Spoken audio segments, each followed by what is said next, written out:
I now give the floor to the distinguished representative of the Russian Federation. Господин председатель. Mr. President, Secretary General, I would like to start my statement with a clarification. The agenda item which we are meeting to discuss today has clearly been given the wrong title.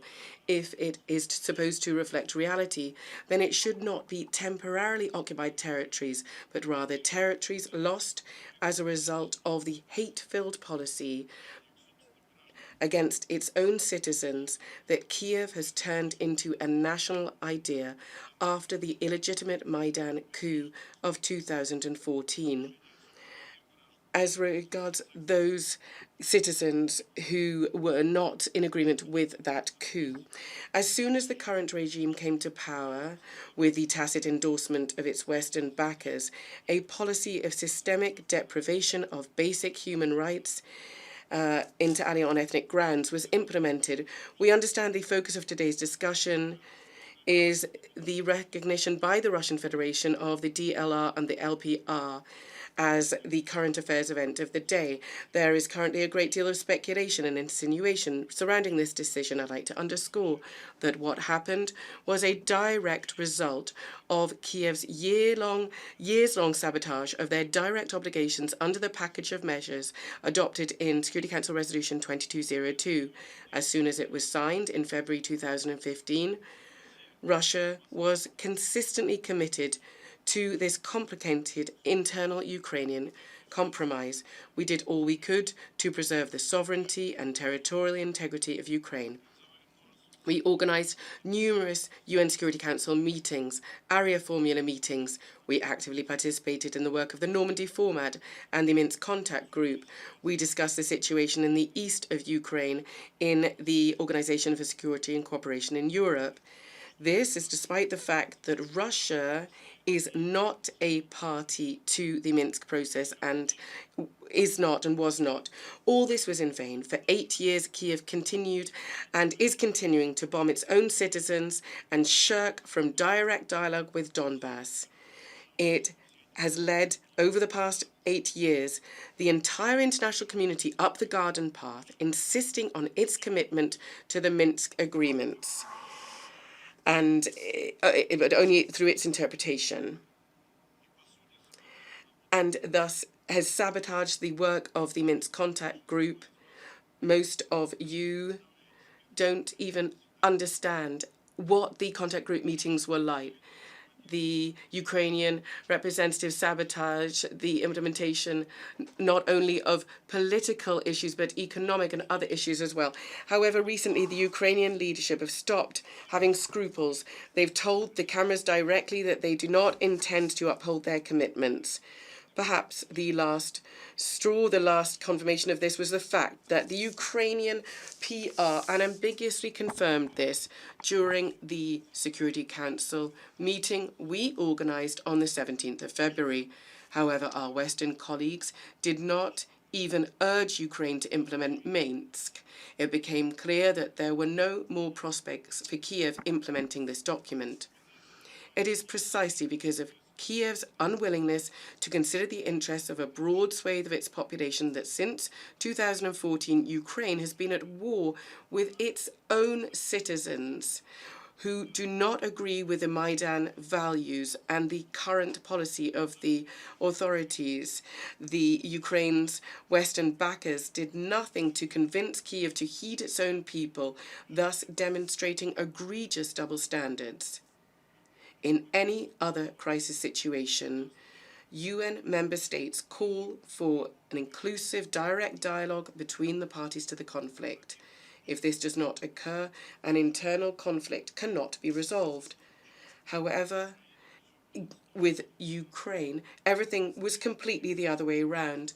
The cornerstone of the package is dialogue, and this has been sabotaged by Ukraine all this time. It is to our great regret that the UN Secretary General today and a few days ago has made some statements regarding what is going on in the east of Ukraine that are not in line with his status and his mandate under the UN Charter. we specifically looked at the statistics and former files and dossiers, and we saw that there was no conflict when the Secretary General, be this the current one or his predecessors, allowed himself to make such statements regarding any country. Regarding the situation in the Ukraine, the Secretary General has raised his voice often to uphold all the requirements of the packet of measures under Security Council Resolution 2202 that directly require all matters to be resolved between agreement with Kiev and Donbass. Nobody in the West mentioned that at all. Unfortunately, the Secretary General has followed this very sad example. In these circumstances, we don't understand what good offices that the Secretary General talked about can be provided. The people in Crimea and Donetsk and Lugansk declared their independence. Crimea was luckier. Its inhabitants almost immediately said they wanted to accede to Russia, and they came under the protection of the Russian Federation.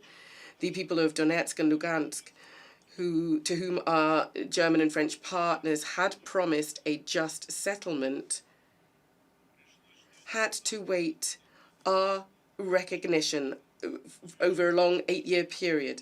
During this time, at the behest of our Western colleagues, there was still a glimmer of hope that Kiev would have a change of heart and start dialogue with its citizens. However, the Maidan authorities didn't have such plans in mind. Over that period, it carried out 2 heinous, bloody military adventures, culminating in the Ukrainian army routing the self-defense fighters and flouting the Minsk agreements. Instead of implementing them, Kiev right from the start nurtured plans for revenge without ceasing to shell residential areas and to conduct sabotage. Furthermore, it's important to bear in mind that over the years, Ukraine irrevocably became anti-Russia and waged a war on the Russian language and all that is Russian as part of its state policies. The country has seen the emergence of a linguistic inquisition. The area where the Russian language can be used has significantly shrunk and has been subject to repression. Under President Zelensky, who during his pre-election campaign donned the garb of a peacekeeper and a protector of the interests of all Ukrainians, under him there was a ban introduced on broadcasting 6 opposition TV channels. Lies about World War II have taken deep root. Hitler's comrades in arms have become heroes, and the real heroes have become nobodies. We don't agree with Kiev's policy.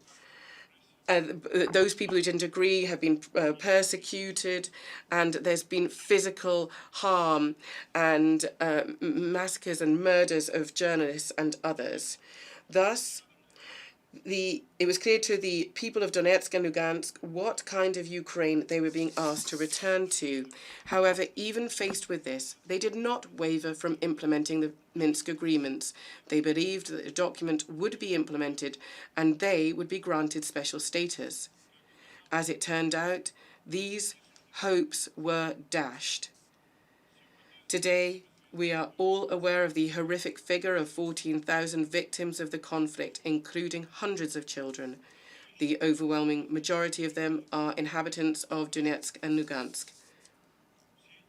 All these years, there's been an economic, transport and food embargo on Donbass.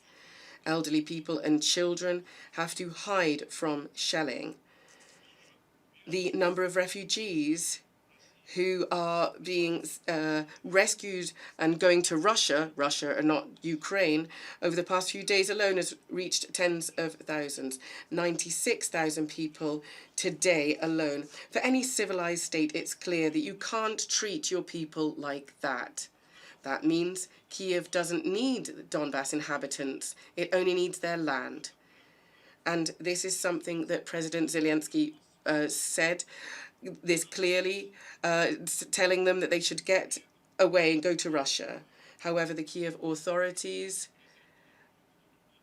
are dubbing these people very disparagingly terrorists. Having become convinced the situation was hopeless, we decided that the people of Donbass are fully within their rights to consider themselves independent. You know the rest. Distinguished colleagues, Given the blatant genocide and the trampling on the most important human right of all, the right to life, our country could not remain indifferent to the fate of the 4 million people of Donbass. We primarily have been guided by the fact that the greatest value of all is that of human life. In criticizing us for our decision, you are showing utter indifference for the fate of the Donetsk and Lugansk people, just as Kiev and its Western backers have done during these 8 years of conflict. This conflict is by no means over. Shelling of residential areas in both republics has not ceased. The West continues to goad and to provoke and to arm Kiev. We warn you that since, upon the request of Donetsk and Lugansk, the ceasefire will be monitored by the Russian armed forces, no one intends to go softly with any violators. Therefore, we urge you today to focus efforts on reining in Kiev and deterring it from conducting a new military adventure that might cost the whole of Ukraine very dearly. Thank you.